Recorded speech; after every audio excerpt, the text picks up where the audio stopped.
Hi there, this is John Wilkinson again from History Made Easier, with a presentation that takes a look at the clues we can glean from Mao's reasoning for the 100 Flowers campaign, with the campaign underway. In January 1957, Mao described the campaign as akin to vaccinating the masses, by exposing them to harmful ideas. Critics of the regime should have a voice. He went so far as to say that Chiang Kai-shek's works should be published, or else how can people criticise them? He said, if they have something to fart about, let them fart. If it's out, then one can decide whether it smells bad or good. Mao did have a thing about farts, but he also put it more eloquently, saying, truth stands in contrast to falsehood and is developed out of the struggle against it. Beauty stands in contrast to ugliness and is developed out of the struggle against it. The same is true of good and bad things. In short, fragrant flowers stand in contrast to poisonous weeds and are developed out of the struggle against them. It is a dangerous policy to forbid people to meet face to face with false, ugly and antagonistic things.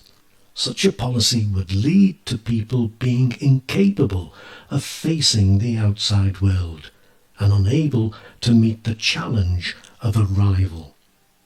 He insisted there was nothing for the party to fear. What good will come out of this, he asked. The good will be that we will expose problems fully and distinguish right from wrong. We can't just stifle everything all the time. Contradictions have to be exposed before problems can be solved. All well and good. But the historian Philip Short contrasts Mao's public statements with those made to trusted party comrades, notably that the bourgeoisie were untrustworthy, that 80% of students had bourgeois backgrounds, and that poisonous weeds should be cut down and turned into fertilizer. A major speech Mao made in February 1957 to an enlarged session at the Supreme State Conference that included members of the intelligentsia was titled On the Correct Handling of Contradictions Among the People, and it proved to be political dynamite. It covered familiar ground in the debate. Mao repeated that the party shouldn't be scared of criticism, that contradictions would continue to exist, that the party didn't have a monopoly on correct ideas. He again urged the intelligentsia to share their views, and that the ideas of the intelligentsia were needed. And significantly, its main points were published in the People's Daily, and recordings of it were played to party cadres and also to intellectuals in cities all over China. It won the argument for Mao, breaking the party's resistance to the 100 Flowers, and it broke their resistance to his socio-economic plans for the next phase of development, the second 5-year plan.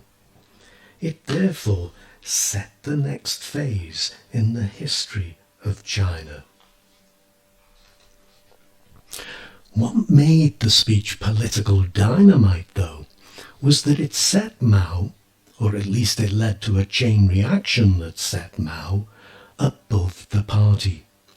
For Mao would emerge as the supreme leader, speaking directly to and for the people. The contradiction that Mao emphasized was that between the leadership and the led. implying that leaders could be wrong. And by leaders he meant at every level of the party, including the very top. But who better to speak for the people than Mao, chairman of the party and head of the People's Republic, leader of the revolution, with special bonds tying him to the people and the people to him. Mao also declared that though socialism had been achieved, class struggle is not yet over, and that the question whether socialism or capitalism will win is still not really settled. It continued Mao's long-held view that class differences were a matter of conscious attitudes of thought, not objective classifications. You either think as a peasant or a proletarian, or you think as a bourgeoisie. This meant that class enemies were anyone who expressed incorrect ideas. Now, put the two ideas together.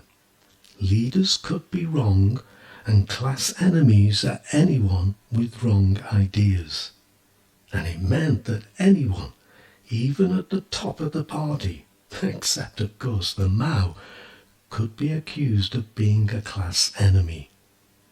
Now, the full impact of this wouldn't be seen until the Cultural Revolution, but it would be seen. Now, across my 3 presentations, we've explored a number of possible reasons for the campaign. The need for modernisation, and so the need for more scientists and more technocrats, and the need to listen to them when they were in danger of being suppressed by the party. To portray Mao as more liberal than Stalin, more open to ideas, or else to make sure the events in Eastern Europe in the wake of Khrushchev's secret speech didn't happen in China. To prevent the development of a bureaucratic elite within the party. To correct the party and to get his own way, confident in the correctness of what he was doing. Or simply to crush opposition in a Machiavellian plot. The thing is, given Mao's unflinching belief in the power of dialectics, opposites, that one need not be concerned with contradictions, all these factors most probably played a part in his thinking. I really hope this little series on the 100 Flowers campaign is proving useful for you. But don't forget that if you feel you would benefit from tutorials even, you should get your parents to check out if I have a slot available. All they have to do is contact me at historymadeeasier@gmail.com and I'll get back to them and hopefully we can sort something out. But let me say 3 things about the tutorials. They are designed to stand on their own. That is, they will not require more work from you outside of the tutorial, unless that's something you want. They are, of course, focused on your needs, whether it's developing your understanding of a topic or your exam skills. Though, having said that, you might find it more useful to have them with a friend and share ideas.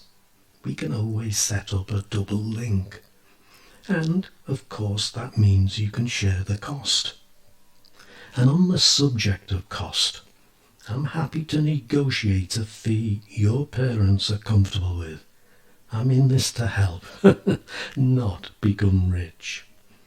But for now, let me thank you, as I hope I always do, for listening, and wish you the very best of luck in your studies.